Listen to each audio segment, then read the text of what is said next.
Okay. આજરોજ બાબા સાહેબ આંબેડકર પ્રાથમિક શાળા નંબર 3માં ઇન્ડિયન ઓઇલ કોર્પોરેશનનું જે પ્રોગ્રામ ચાલી રહ્યો છે સ્વચ્છતા અભિયાન 1 જુલાઈથી 15 જુલાઈ એ અંતર્ગત એક પ્રોગ્રામ રાખવાનું અમે આયોજન કર્યું હતું.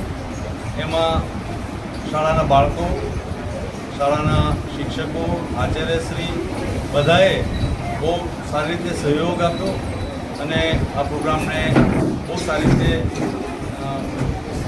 ઉજવ્યો છે. આજે એ સાથે જે કિશોરીઓ છે એ લોકોને સ્વચ્છતા વિશે જાગૃત કરવા માટે આપણા રાધનપુર રેફરલ હોસ્પિટલના સર્જન ગાયનેકોલોજીસ્ટ શ્રી અરવિંદભાઈ ચૌધરી સાહેબે એમનો સમય ફાળવ્યો અને એમણે બાળકોને એના વિશે જે જ્ઞાન આપ્યું છે હું સાહેબશ્રીનો પણ આભાર માનું છું અને આપણા શાળાના દરેક શિક્ષકો અને બધા લોકોનો ખૂબ ખૂબ આભાર માનું છું.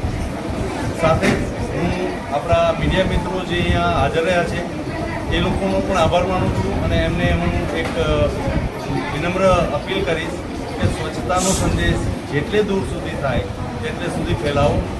સ્વચ્છ સમાજ, સ્વચ્છ દેશ અને સ્વચ્છ દુનિયા બનશે તો આપણે લોકો માટે પર્યાવરણથી જે બચવાના આપણે ઉપાયો શોધી રહ્યા છીએ એમાં આપણને એનો ઘણો લાભ મળશે. ધન્યવાદ.